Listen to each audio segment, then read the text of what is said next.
विद्यार्थी मित्रांनो, Lalwani school of मॅथमॅटिक्समध्ये मी तुमचं पुन्हा एकदा सहर्ष स्वागत करतो.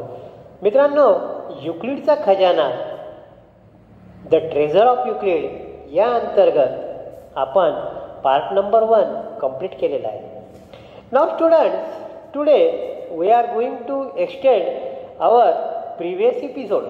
मागच्याच एपिसोडला आपण कंटिन्यूस करत पुढे डेव्हलपमेंट करणार आहोत. मित्रांनो, या पाठच्या सुरुवातीला आपल्या नेहमीप्रमाणे आपल्यासाठी चॅलेंज आहे. कॅन आय डू दिस? मित्रांनो, 5 क्वेश्चन्स लिहिलेले आहेत, व्हेरी इंटरेस्टिंग. इथे एक फिगर काढलेली आहे, त्याच्यावर स्मॉल एल नावानं एक पॉईंट दाखवलेला आहे. लाईन एल मी लिहिलं. प्रत्येक आता फक्त तुम्हाला राईट ऑर रॉंग दोनपैकी एक चॉईस करायचं आहे आणि लिहायचं आहे.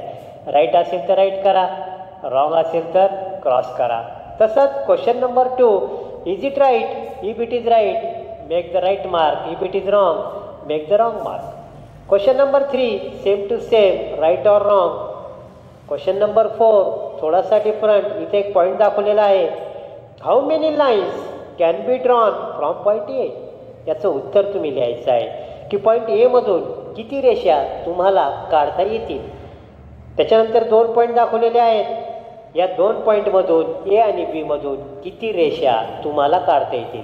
How many points, how many lines can be drawn from this 2 points. In this way, if you are able to solve these 5 questions, then it is confirmed that you have good taste of geometry. मित्रांनो, मला एक तुम्हाला quotation सांगायची इच्छा होत आहे की आपल्याकडे नॉलेज भरपूर असतं.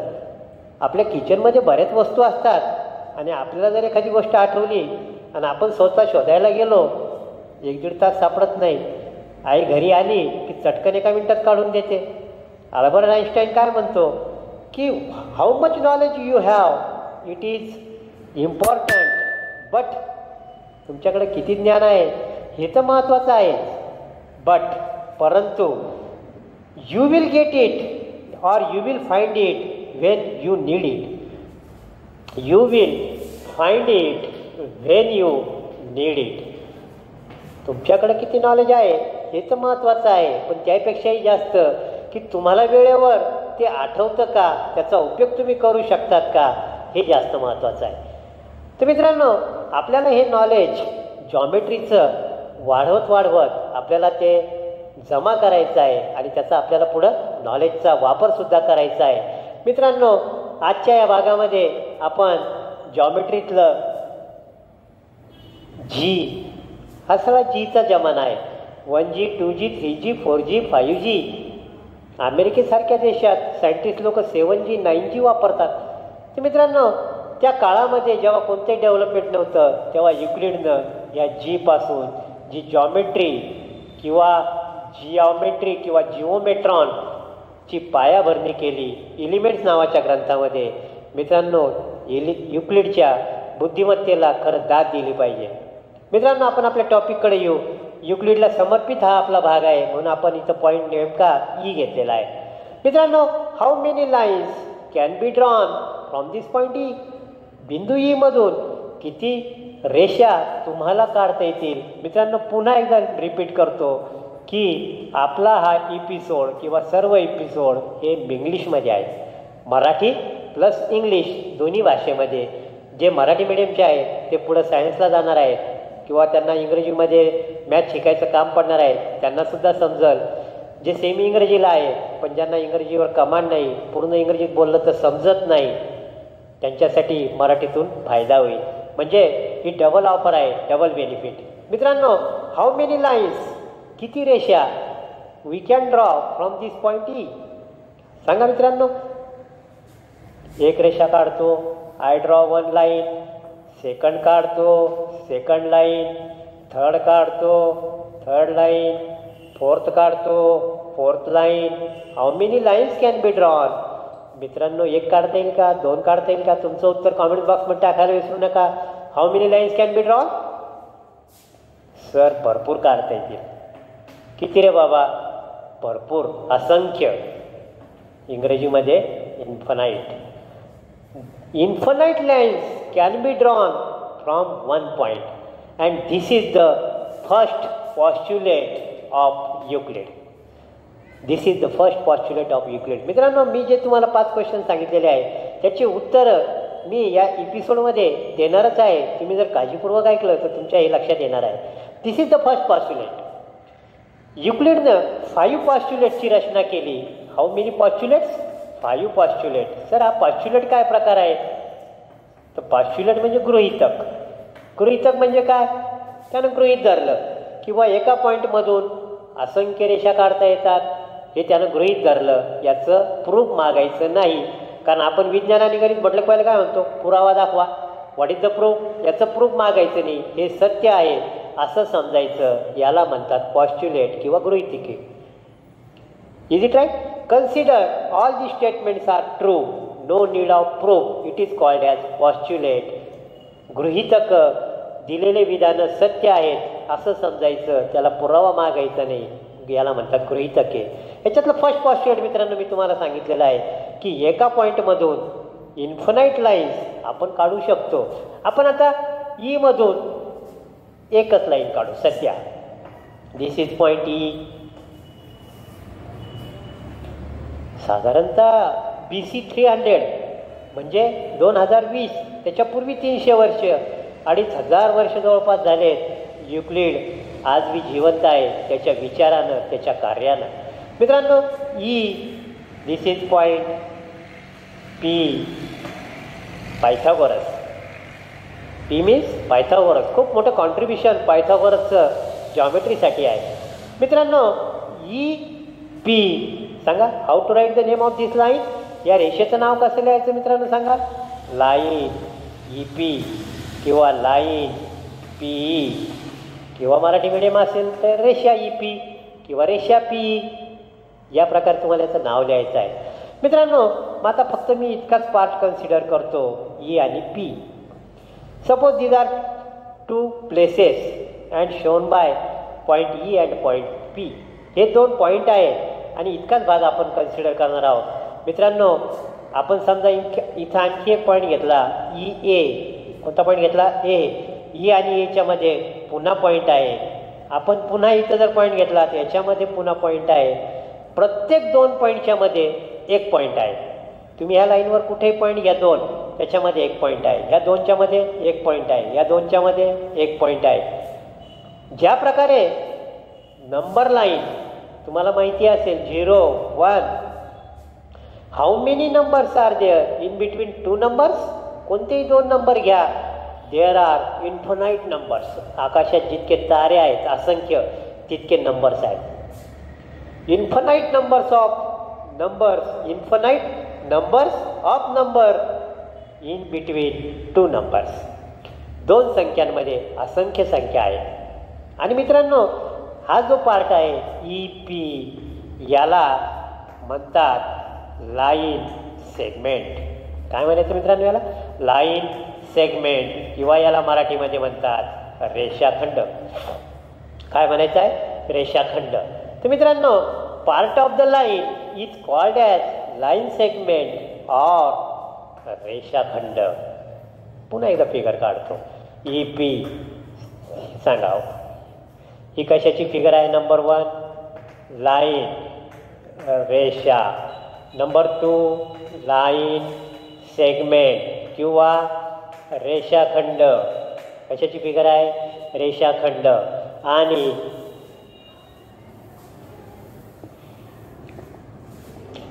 मित्रांनो, सेट, संच म्हणजे एका विशिष्ट वस्तूंचा समूह. A collection of definite object is called a set. ह्या सेटच्या साहाय्याने, संचाच्या साहाय्याने आपण या सर्व जॉमेट्रिक फिगर्सचं वर्णन करणार आहोत. काय करणार आहोत? वर्णन. So how to describe this segment? First of all point E, then point P and all the points between this E and P, all the points between and all the points between E and P together called as segment. और line segment. Segment और line segment. Line segment म्हणजे रेषाखंड. पहिली इंग्रजीत व्याख्या सांगतो. Point E, point P and all the point between C and P together called as segment.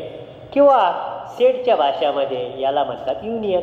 All टुगेदरच्या ऐवजी काय म्हणू शकतो आपण? युनियन. सर्वांना एकत्र केलं. How many points are between E and P? Infinite points. मराठीमध्ये काय म्हणता येईल? बिंदू ई, बिंदू पी व या दोन बिंदूच्या दरम्यानचे सर्व बिंदू, या दोन बिंदूच्या दरम्यानचे सर्व बिंदू मिळून जो बिंदूचा संच तयार होतो त्याला आपण काय म्हणतो? रेषाखंड. रेषेचा एक भाग. नाव याचं नाव लिहायचं कसं? This was line L or line E P, line E P किंवा रेषा ई पी. याचं नाव कसं लिहायचं मित्रांनो? नीट पहा. सेगमेंट ई पी और सेगमेंट पी. रेषाखंड ई पी किंवा रेषाखंड पी. कधी कधी आपण पाहतो की काहीच लिहित नाही हो. रेषाखंड काहीच लिहित नाही, सेगमेंटही लिहित नाही, डायरेक्ट लिहितात ई पी. चालतं. काहीच नाही लिहिलं तर समजून घ्यायचं it is segment. What is it? Segment. Segment E P, रेषाखंड ई पी किंवा फक्त ई पी असं म्हटलं तरी चालतं. कधी कधी याला मराठीत रेख म्हणतात. काय म्हणतात? रेख. रेख ई पी. मित्रांनो ई आणि पी ही याची बाउंड्री आहे सेगमेंटची, म्हणून याला एंड पॉईंट्स म्हणतात. अंत्यबिंदू. काय म्हणतात याला? End points. मित्रांनो लाईनची वर्णन आपण करणार आहोत. पहिले आपण वर्णन कशाचं केलं? सेगमेंटचं केलं. आता मित्रांनो ह्या दोन पॉईंटमधलं आपल्याला डिस्टन्स काढायचं आहे. काय काढायचं आहे? डिस्टन्स काढायचं आहे. हा हायवे आहे. ई हे नावाचं गाव इथं 10 किलोमीटरच्या माइलस्टोनवर आहे. इथं 10 किलोमीटरचा माइलस्टोन आहे. आणि पी हे गाव इथे 31 किलोमीटरचा माइलस्टोन आहे. त्या दोन गावातलं अंतर आपल्याला काढायचं आहे. 31 मायनस 10 म्हणजे किती झालं? 21 किलोमीटर. आणि मग याला लिहिणार कसं? Distance. Distance of P E, P E और distance of E P equal to काय लिहिणार मित्रांनो? 21 kilometre. 21 kilometre. Distance of P E किंवा distance between P and E equal to 21 kilometre. मित्रांनो आणखी दुसऱ्या प्रकारे आपल्याला काय म्हणता येईल की समजा ही एक फळी आहे. समजा ही स्केल आहे. ई पी म्हणजे काय आहे? स्केल. आणि इथं ई पॉईंट आहे, इथं पी पॉईंट आहे. आणि याची मी स्केलची जर लांबी मोजली, काय मोजलेली आहे मित्रांनो? लांबी मोजली. लांबीला इंग्रजीत काय म्हणतात? Length of P equal to 21 kilometre. 21 kilometre. मित्रांनो नीट फरक लक्षात घ्या. ही स्केल आहे, इथं ई पॉईंट आहे, इथं पी पॉईंट आहे. आणि याची मी लेंथ मोजली, लांबी मोजली, तर लिहिणार कसं? Length of P equal to 21 kilometre.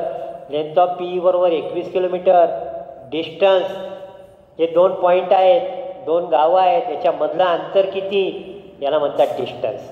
मित्रांनो बारकाईनं लक्ष काढा, लक्ष द्या आणि मला सांगा की दोघांच्या लिहिण्यात फरक काय? उत्तर दोघांचं एकच आहे, पण लिहिण्यामध्ये काहीतरी फरक आहे. मित्रांनो डिस्टन्स लिहिताना दोन पॉईंटच्या मध्ये कॉमा द्यावा लागतो. काय द्यावा लागतो? Comma. P and E, E and P, P आणि ई या गावातील अंतर. आणि लेंथमध्ये कॉमा द्यायची गरज नाही, कारण ती काय आहे? लांबी आहे. काय आहे ती? लांबी आहे. Is it right? तर मित्रांनो या प्रकारे सेगमेंटची लांबी मोजता येते किंवा सेगमेंटवरील एंड पॉईंट्सचं आपल्याला डिस्टन्स काढता येतं. मित्रांनो सेगमेंटविषयी अजून आपल्याला थोडीशी चर्चा करायची आहे. आता आपण कंपॅरिझन करू. धिस इज झालं 21 kilometre. Now P to T. Pythagoras, Thales. पायथागोरसची गुरु होते थेल्स. थेल्सचा विद्यार्थी होता पायथागोरस. मित्रांनो किती अभिमानाची गोष्ट आहे की आज हा विद्यार्थी, थेल्सचा विद्यार्थी सर्व जगभर नाव करत आहे.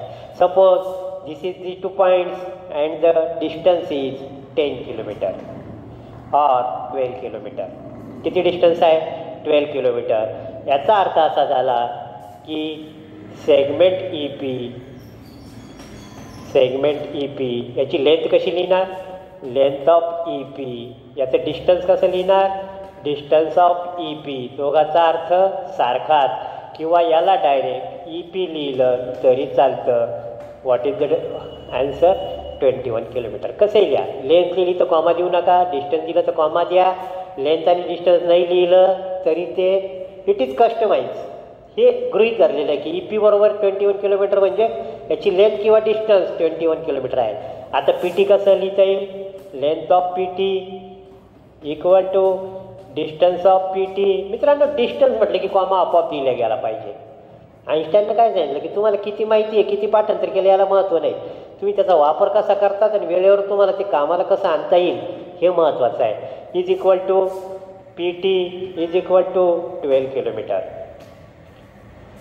लेंथ लिहा, डिस्टन्स लिहा किंवा डायरेक्ट पी टी लिहा, काही हरकत नाही.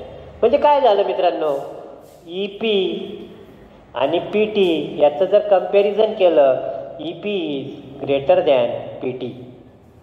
ई पी हा पी टीपेक्षा काय आहे? मोठा आहे. और P T is less than E P. काय आहे? लहान आहे.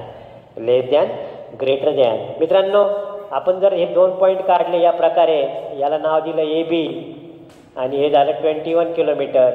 ए B equal to 21 kilometre, E P equal to 21 kilometre. It means that A B equal to E P.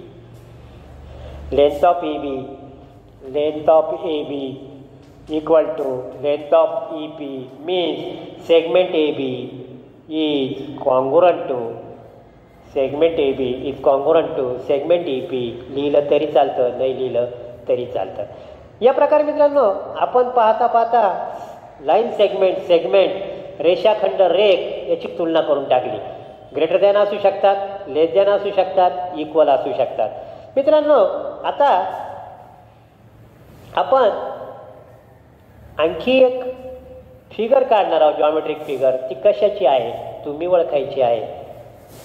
चला, एक फिगर काढणार आहे मित्रांनो. This is the figure. सांगा, दिस फिगर रिप्रेझेंट्स. ही फिगर काय दाखवते? Line L. आता A B and all the point between A and B called as segment, line segment, रेषाखंड, रेख. मित्रांनो, सपोज दिस इज 10 सेंटीमीटर. किती आहे? 10 सेंटीमीटर. एक बरोबर इथं असा पॉईंट घेतो C. A C equal to 5, C B equal to 5. ह्या सीमुळं ए बीचे 2 समान भागात विभाजन झाले. म्हणजे काय झालं इंग्रजीत? बायसेक्ट झाला. काय झाला? बायसेक्ट झाला. 2 समान भाग झाले. सीला म्हणायचं मिड पॉईंट. सीला काय म्हणायचं? Mid point. Is it right? Now students, there are 3 properties of congruence of 2 segments. Suppose this is first segment A B. This is the first segment A B. The length of this segment is 10 centimetre. हा एक रेषाखंड आहे, याची लांबी 10 centimetre आहे. What is the first property of congruence of segment. Properties of congruence of segment. First property, one line segment. Every line segment is congruent to itself. हा स्वतःशी एकरूप आहे आणि याला म्हणतात रिफ्लेक्झिव्हिटी. काय म्हणतात याला? रिफ्लेक्झिव्हिटी. किंवा मराठीत याला म्हणतात परावर्तनता. काय म्हणतात याला? परावर्तनता. प्रत्येक रेषाखंड हा स्वतःशी एकरूप असतो. किंवा E segment is congruent to itself. दुसरं काढू आता. C D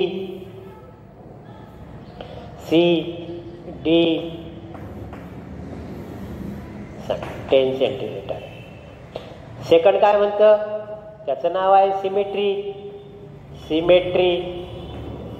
सममितता. कोणती प्रॉपर्टी आहे? सममितता.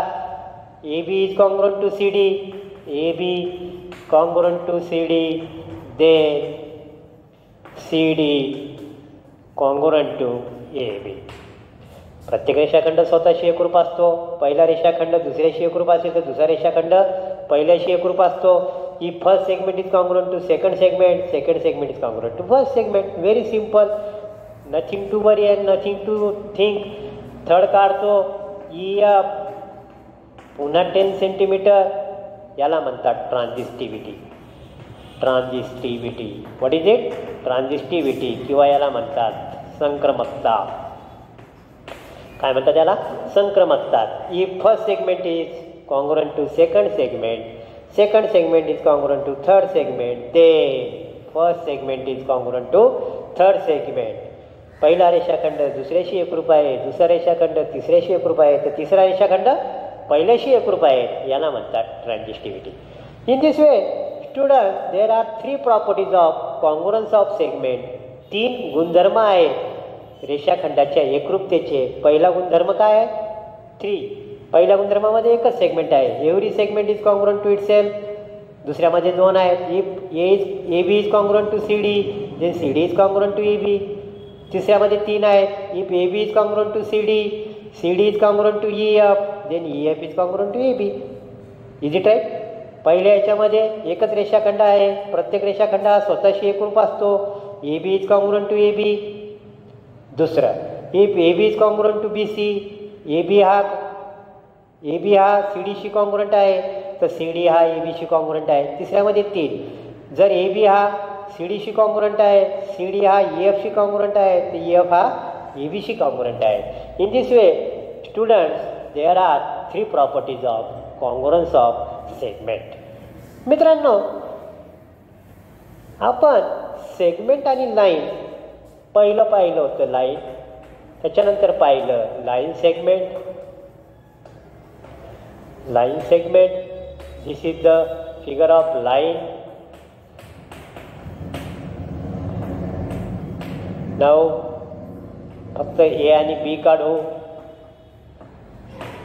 दिस इज द लाईन सेगमेंट. ही रेषा होती, हा रेषाखंड होता. मित्रांनो, नंबर 3 कडे आपल्याला जायचं आहे. आणि सकाळी सकाळी गुड मॉर्निंग म्हणणारे भरपूर आहेत, पण सूर्याचं दर्शन घेऊन सूर्योदय पाहणाऱ्यांची संख्या खूप कमी आहे.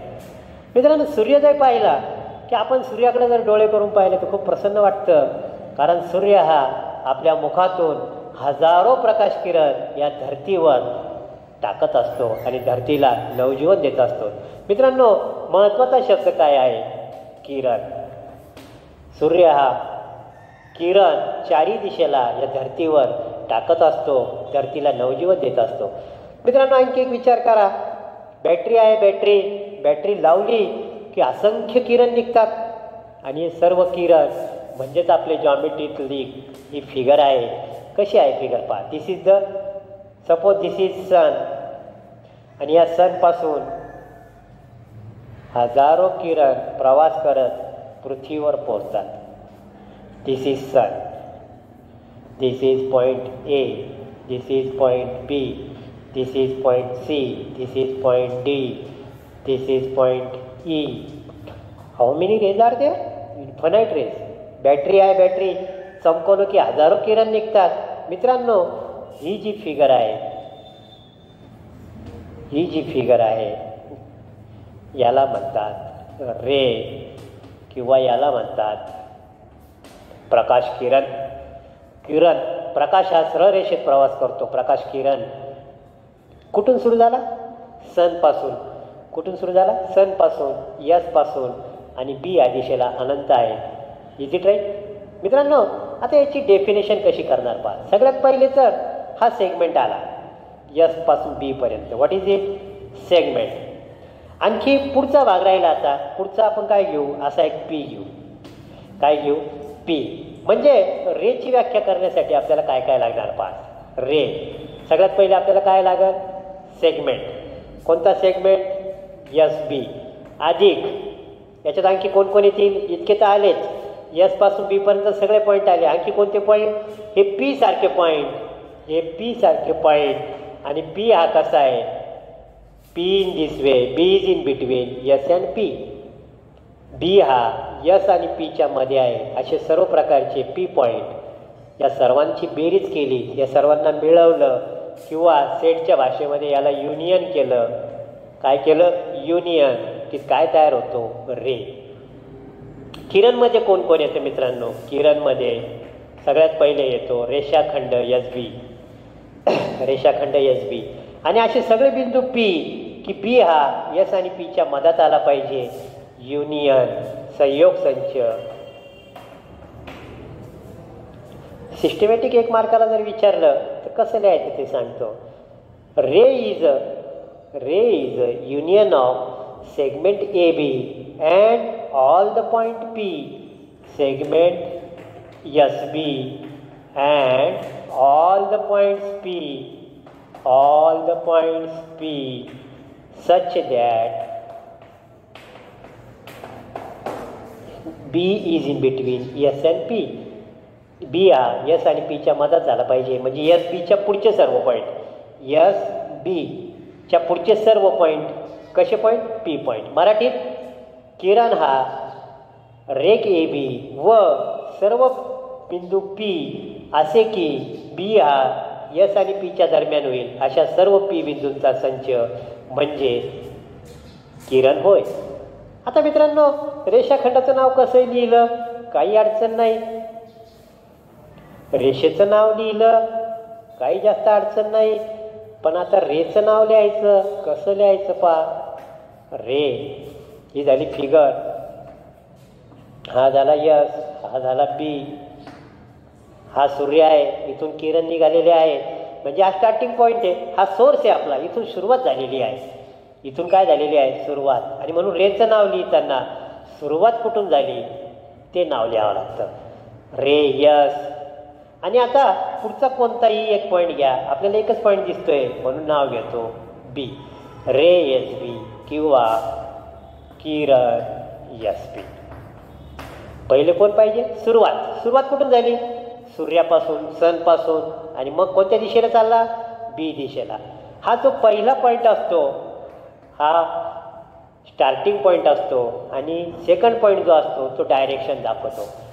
First point is starting point, starting point सुरुवात. आणि सेकंड पॉईंट इज दिशा दाखवतं म्हणजे डायरेक्शन दाखवतं. काय दाखवतं? डायरेक्शन दाखवतं. मित्रांनो ही याची पद्धत आहे लिहायची. असं जर आपण लिहिलं नाही तर ते चुकतं. आता हा झाला एक. समजा इथं आणखी एक पॉईंट आहे सी. कोणता पॉईंट आहे? सी. इथं समजा आणखी एक पॉईंट आहे डी. इथं एक आणखी पॉईंट आहे ई. मित्रांनो how many points are between E and D? सांगा उत्तर. तुमचं उत्तर कॉमेंट बॉक्समध्ये टाका. ई आणि डीच्या दरम्यान किती पॉईंट्स आहेत? इन्फानाईट पॉईंट्स आहेत, असंख्य पॉईंट्स आहेत. कोणत्याही दोन पॉईंटच्या दरम्यान असंख्य पॉईंट्स आहेत. मित्रांनो त्याचं नाव कसं कसं लिहिता येईल पहा. किरण एस बी किंवा रे एस बी. यस कायम ठेवायचा, यस कायम ठेवायचा, यस कायम ठेवायचा, यस कायम ठेवायचा. आता इकडचा कोणताही बिंदू घ्या. ई घेतला तरी चालतो, डी घेतला तरी चालतो, सी घेतला तरी चालतो, बी घेतला तरी चालतो. यस हा स्टार्टिंग पॉईंट आहे. यस हा स्टार्टिंग पॉईंट आहे. आणि हे बाकीचे सर्व हे दिशा किंवा डायरेक्शन दाखवतात. काय दाखवतात? डायरेक्शन दाखवतात. मित्रांनो पुन्हा एकदा रिपीट करतो. रेचं नाव लिहिण्यासाठी पहिला मान कोणाचा? सोर्स. सुरुवात कुठून झाली बुवा? यांच्यापासून सुरुवात झाली. कोणापासून? यसपासून. आणि कोणत्या दिशेला? हा प्रवासाला सुरुवात झालेली आहे. किरणची प्रवासाची सुरुवात झाली आहे रेची. पण कोणत्या दिशेला? ई दिशेला, डी दिशेला, सी दिशेला किंवा बी दिशेला. सेकंड पॉईंट हा नेहमी डायरेक्शन आणि दिशा दाखवतो. फर्स्ट पॉईंट हा नेहमी सोर्स दाखवतो, सुरुवात दाखवतो, स्टार्टिंग दाखवतो. मित्रांनो याचं नाव काय सांगा? Ray S D, ray S C, ray S P, ray S B, ray S C. In this way. मित्रांनो रे एस पी नाही, हा इकडं मिक्स झाला. इन दिस वे स्टुडंट्स आपण लाईन, सेगमेंट अँड रे याच्याविषयी थोडक्यात माहिती पाहिलेली आहे. काय काय पाहिलं सांगा मित्रांनो? Line, line, E, P, T, Euclid, Pythagoras, Thales. Number 2 कोण? सेगमेंट, रेषाखंड, रेख. नंबर 3 कोण? किरण, रे. आता ई आणि पी पर्यंत this is segment. Segment E P और सेगमेंट पी. त्याच्यानंतर ई पासून पुढे, ई पासून पुढे, what is the name of this? Ray E P, रे किरण ई पी, किरण ई टी. मित्रांनो, मी जर इकडे एखादा आणखी पॉईंट घेतला ईच्या या साईडला, यफ, कोणता पॉईंट घेतला? यफ, तर याचं इकडून इकडं जर म्हटलं तर हा झाला रे ई पी, हा रे नंबर 1. आणि मी जर इकडून इकडं चाललो या दिशेला, हा झाला रे नंबर 2. याचं नाव कसं लिहिणार? रे ई यफ. रे ई पासून सुरुवात झाली, कोणत्या दिशेला जाणार? 1 नंबरच्या दिशेला जाणार का 2 नंबर? 2 नंबरच्या दिशेला. मित्रांनो, थोडी आणखी प्रॅक्टिस करू आणि रेचं नाव कसं लिहायचं ते पाहू. E P T A B C D E.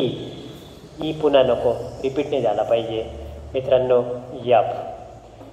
मी रेचं नाव लिहिणार आहे, तुम्ही रे ओळखायचा आहे. ई पासून लिहिणार आहे. स्टार्टिंग पॉईंट कोणता घेणार आहे? ई. इकडं रिव्हर्स गिअर टाकला तर 2 नंबर, फॉरवर्ड गिअर टाकला पुढचा तर 1 नंबर. रे ई पी. सांगा, ई तर सुरुवात आहे कोणत्या दिशेला? 1 नंबर का 2 नंबर? 1 नंबर. ई पी कसं लिहिता येईल सांगा? रे ई पी किंवा किरण ई टी, किरण ई ए, किरण ई बी. सर्व फॉरवर्ड गिअरमध्ये पुढं चालले. आता मागं रे ई सी, रे ई डी, रे ई एफ. मागे. मित्रांनो, आता आपण ह्या दोघांची ॲडिशन करू. सर, ॲडिशन कशी होईल हो? हे तर रे आहे, ते काही संख्या थोडी ॲडिशन करायला. बरं, जाऊ द्या, मग युनियन म्हणू याला, किंवा याला संयोग संच म्हणू. ॲडिशन करू म्हणजे दोघांना एकत्र करून टाकू. 3 रुपये 4 रुपये, तुझे 3 रुपये माझे 4 रुपये. चला, त्याचं एकत्र करून टाकू, संयोग करून टाकू त्याचं, म्हणजे 7 रुपये होतील. त्या अर्थानं मी ॲडिशन लिहित आहे. मित्रांनो, ॲक्च्युअल शब्द काय पाहिजे? संयोग संच किंवा युनियन. मित्रांनो, या दोघांचं आपण ॲडिशन केलं. आता काय काय झालं पहा. काय झालं पहा. रे ई पी हा झाला ई, बरोबर आहे. आणि इथं हा ई कोणत्या दिशेला? 1 नंबरच्या दिशेला. This is E P, this is ray number 1. Now दुसरा ray E C. E C म्हणजे ह्या दिशेला, ई सी, रे नंबर 2. आणि दोघं जर मिळवले तर काय तयार होते? लाईन तयार होते. काय तयार होते? लाईन तयार होते. आणि तुमच्या एक लक्षात आलं असेल की रे ई पी आणि रे ई सी याच्यातला स्टार्टिंग पॉईंट सेम आहे. Starting point is same. Starting point is same. दोघांचा आरंभबिंदू सेम आहे. नंबर 1. नंबर 2 ही डायरेक्शन, नंबर 1चं डायरेक्शन इकडं आणि सी हे reverse gear, just opposite direction आहे. आणि डायरेक्शन इज किंवा directions are opposite. Starting point एक आहे आणि डायरेक्शन अपोजिट आहे. या 2 अटी पूर्ण झाल्या की याला म्हणतात अपोजिट रेज. अपोजिट रेज काय म्हणतात त्याला? Opposite raise. मित्रांनो, अपोजिट रेजची आपण थोडक्यात प्रॅक्टिस करू. पहिले मी तुम्हाला सांगतो की दोन्ही अपोजिट रेजचं जर युनियन केलं, संयोग केलं किंवा बीजगणिताच्या भाषेत दोघांचं ॲडिशन केलं की काय तयार होते? लाईन ई पी किंवा लाईन ई सी किंवा लाईन पी सी. लाईन म्हणजे काय? Union of 2 opposite raise is called as line. और 2 किरणांचा संयोग, 2 विरुद्ध किरणांचा संयोग म्हणजेच रेषावळ. मित्रांनो, या प्रकारे तुम्हाला मी line, line, segment and ray याच्याविषयी माहिती पाहिलेली आहे. थोडंसं आपण आता अपोजिट रेची माहिती जास्त करून पाहणार आहोत. A B C D. मित्रांनो माझ्यासोबत तुम्ही फिगर काढा. ई एफ बस झालेला आहे. मी इकडे लिहिणार आहे आता रे, 2 कॉलम करणार आहे आणि इकडे काय लिहिणार आहे त्याचा अपोजिट रे. काय लिहिणार आहे अपोजिट रे. चला नंबर 1 रे ए ई याचा अपोजिट रे शोधायचा आहे. नंबर 2 रे सी डी याचा अपोजिट रे इकडे लिहायचा आहे. चला सगळ्यात पहिले आता स्टार्टिंग पॉईंट बदलायचा नाही. रे ए तर लिहून टाकलं, रे सी तर लिहून टाकलं, सी लिहून टाकलं, ए लिहून टाकलं. आता दिशा पाहायची. ई ए पासून रिव्हर्स गेअर ई मागे, पुढं पुढं कुठं तिकडं कोणतं पण घ्या. बी घ्या, सी घ्या, डी घ्या, कोणतं बी घेतलं चालत. रे ए बी म्हणा, रे ए सी म्हणा, रे ए डी म्हणा, काही म्हटलं तरी चालेल. Both are opposite rays and union of both, दोघांचा संयोग संच इज कॉल्ड ॲज लाईन. काय म्हणायचं लाईन. आता सी आणि डी, सी इथं आहे, डी फॉरवर्ड आहे का रिव्हर्स आहे? फॉरवर्ड आहे. मग आता रिव्हर्स गिअर कोणता आहे मागं? बी आहे, ए आहे, ई आहे, एफ आहे. म्हणजे मी याला काय काय म्हणता येईल C B C A C E C F काही म्हटलं चालेल. बोथ आर अपोजिट रेज, हे दोन्ही विरुद्ध किरण आहेत. And union of 2 sets is called as line. Union of 2 opposite raise is called as line. मित्रांनो या प्रकारे लाईन, सेगमेंट आणि रे याच्याविषयी मी तुम्हाला माहिती सांगण्याचा प्रयत्न केलेला आहे. मित्रांनो आता एक आणखी मजा आहे की लाईन आणि प्लेन, लाईन आणि प्लेन, लाईन व प्लेन, रेषा व प्रतल हा एक पॉईंट आपल्याला पाहायचा आहे. आणि दुसरा पॉईंट तत्पूर्वी आपल्याला पाहायचा आहे की हे 3 पॉईंट घेतले. मित्रांनो कवायतीला उभे राहतात आपण, कवायतीला उभे राहतो आपण ड्रिल करण्यासाठी, प्रार्थनेमध्ये उभं राहतो आपण राष्ट्रगीत म्हणण्यासाठी, आणि सर आपल्या समोर उभं राहून जोरात जोरात रागवत असतात. ए सरळ लाईनीत उभं राह, तू कुठं वाकडा झाला पाय, हाय पाय इकडं चालला, हा कोणत्या गावाला चालला पहा बाजूला झाला. मित्रांनो हे जे सर्व एका लाईनीत उभे आहेत ते सर्व पॉईंट आहेत, ते सर्व विद्यार्थी एका लाईनीत उभे असलेले पॉईंट आहेत. आणि या पॉईंटला मराठी भाषेत म्हणतात एकरेषीय बिंदू किंवा को, COLLI, नियर, कोलिनियर पॉईंट्स. चला पहिल्या विद्यार्थ्याचं नाव रमेश आहे, आर, दुसऱ्याचं नाव उमेश आहे, तिसऱ्याचं नाव अनिल आहे, चौथ्याचं नाव बी आहे. All these points are collinear. कारण या 4ही पॉईंट्समधून एक काय काढता येते लाईन काढता येते. All these are collinear points. ते एक रेषे बिंदू आहे कारण या 4ही बिंदूतून जाणारी एक आणि एकच रेषा आहे. Only one is line passing through all these 4 points, so they are called as collinear points, एक रेषे बिंदू. आणि मित्रांनो आपण जर चौथा घेतला तर R U A B E हा रेषेच्या बाहेर गेला, आउट ऑफ कव्हरेज एरिया. किती सांगा त्याला, बाजूच्या वर्गातच जाऊन घुसला, आपल्या वर्गाच्या लाईनीत उभंच राहत नाही, बाजूला जातो. It is not collinear, so याला म्हणतात नॉन कोलिनियर, नॉन कोलिनियर किंवा याला म्हणतात नैकरेषीय. काय म्हणतात नैकरेषीय.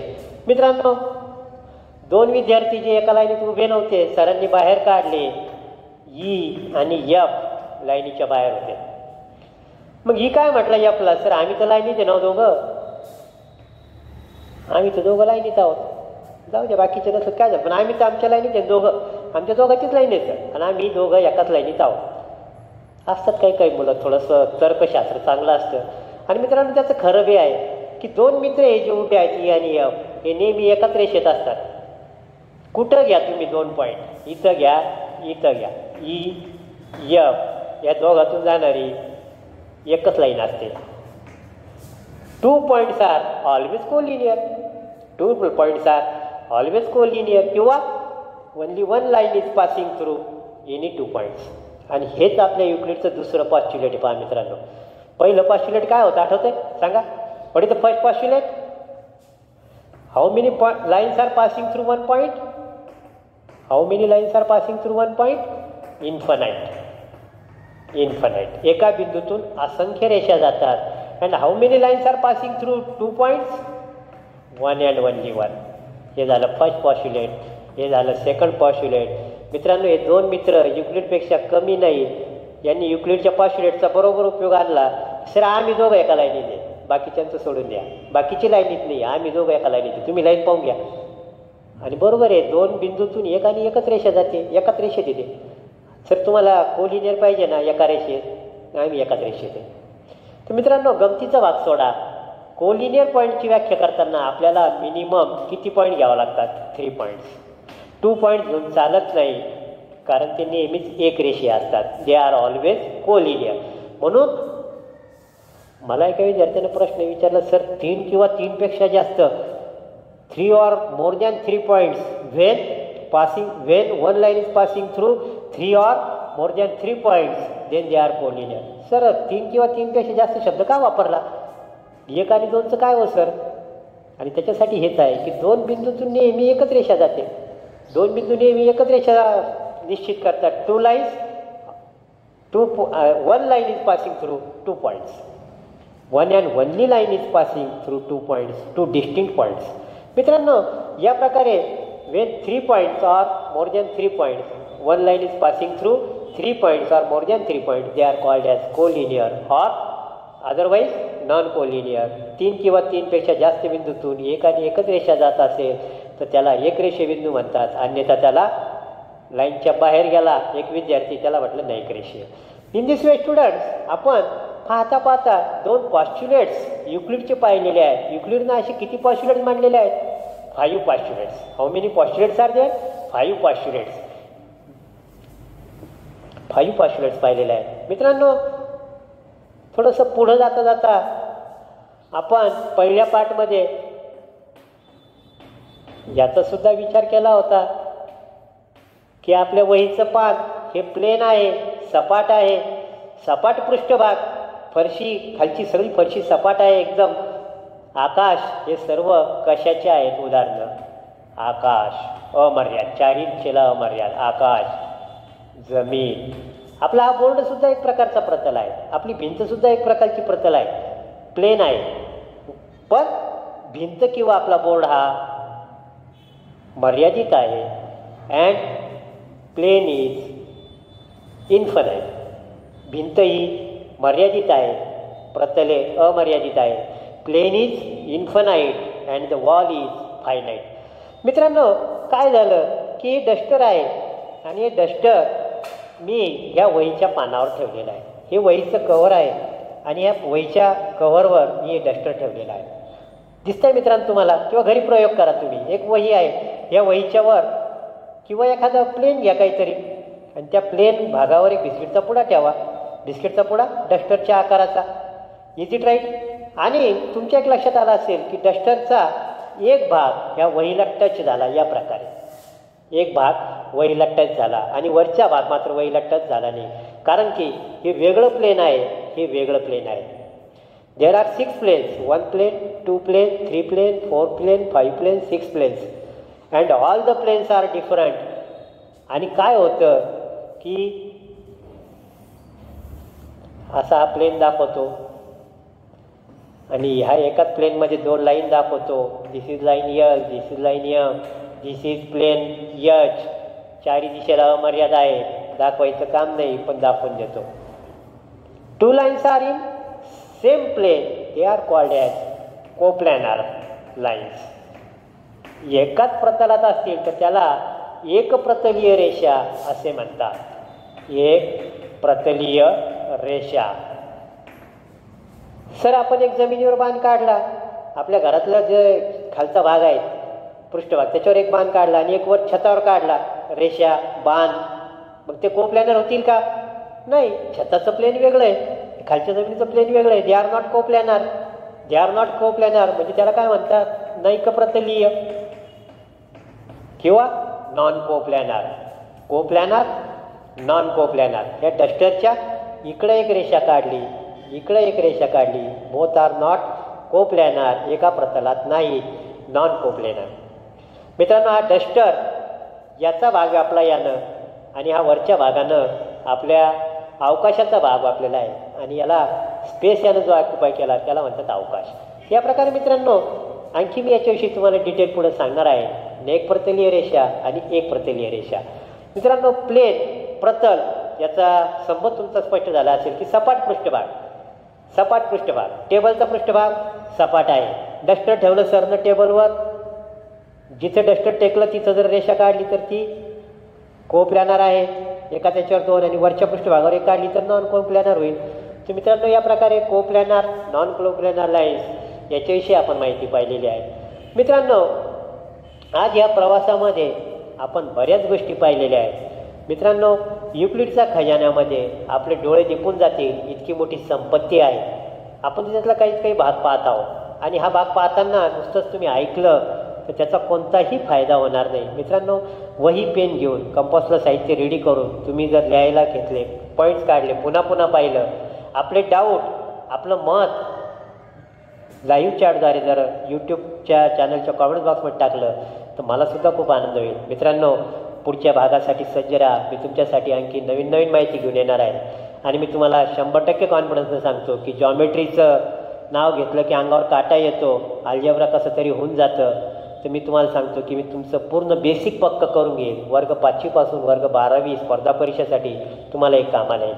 मला तुमची फक्त साथ हवी आहे. आणि मॅथ येतं कधी? ऐकल्याने येतं का? नाही, येत नाही कधीच. मॅथ येतं कधी की आपल्याला पहिले नीट ऐकावं लागेल, रनिंग नोट्स काढाव्या लागतील, त्याची पुन्हा पुन्हा प्रॅक्टिस करावी लागेल आणि सगळ्यात महत्त्वाचा भाग म्हणजे आपल्याला त्या पार्टवर आधारित काय कंप्लीट करावं लागेल? होमवर्क. ते 5 प्रश्न मित्रांनो आता पुन्हा एकदा सोडवा आणि तुमचे पहिलेचे उत्तरं आणि आत्ता मी या पार्टमध्ये दिलेले उत्तरं मॅच होत आहेत का ते नीट पहा. मित्रांनो, आपल्याकडं या प्रकारचे काही अल्फाबेट्स आहेत. Which is this alphabet? M. याला नावं द्या. ABCDE. याच्यातले जितके सेगमेंट असतील, तितके रेषाखंड असतील, तितक्यांची नावं लिहा. रेषाखंड, सेगमेंट AB सगळे नावं लिहा. 1 2 3 4. एखाद्याला वाटलं तर त्यानं बस असे सेगमेंट लिहायचे आहे. त्याच्यानंतर पुन्हा हीच फिगर काढायची. याला फक्त आता एक्सटेंड करायचं. AB, इथं लिहायचं C, इथं लिहायचं D आणि रेचे नावं लिहायची. कशाची नावं लिहायची? रेची. पुन्हा हीच यमची आकृती काढायची. मित्रांनो, इकडं सुद्धा नावं द्या, इकडं नावं द्या, इकडं नावं द्या. 15-20 रे तयार झाले पाहिजे. आता इकडं ABCD याला इकडं एक्सटेंड करा. ABCDE ही तयार झाली लाईन. लाईनची नावं लिहा. म्हणजे कशाची प्रॅक्टिस होईल मित्रांनो? सेगमेंट, लाईन, रे या प्रकारे मित्रांनो नावं लिहा. या यमचं झालं की आपल्याकडं आणखी कोणते पहा? डी मध्ये हा एकच सेगमेंट आहे. बरोबर आहे? डी मध्ये हा एकच सेगमेंट आहे. आणखी पहा मित्रांनो, जिथं जिथं दिसतील तिथं तिथं सेगमेंट काढा, लाईन काढा, रे काढा. या 3 फिगर MD आणि Z आणि मनानं आणखी काही फिगर 2 काढा. मला जे जे सुचतात ते सांगू लागलो. मित्रांनो, या प्रकारे प्रॅक्टिस करा. या पार्टमधले सर्व महत्त्वाचे भाग एकदा पुन्हा पॉईंट शेअर लिहा. आपला अभिप्राय यूट्यूब चॅनलवर नोंदवायला विसरू नका. मित्रांनो, प्रॅक्टिसला लाईक करा. ललवानीज स्कूल ऑफ मॅथमॅटिक्सला सबस्क्राईब करा आणि युक्लिडच्या खजान्यामध्ये मी तुमच्यासाठी आणखी नवीन नवीन हिरे माणिक मोती घेऊन येत आहे पुढच्या एपिसोडमध्ये. तोपर्यंत मित्रांनो, तुम्हाला खूप चांगला जॉमेट्रीचा अभ्यास सोपा जाओ, तुम्ही त्याच्यामध्ये परफेक्ट हो अशी सदिच्छा व्यक्त करतो. Now we will meet in next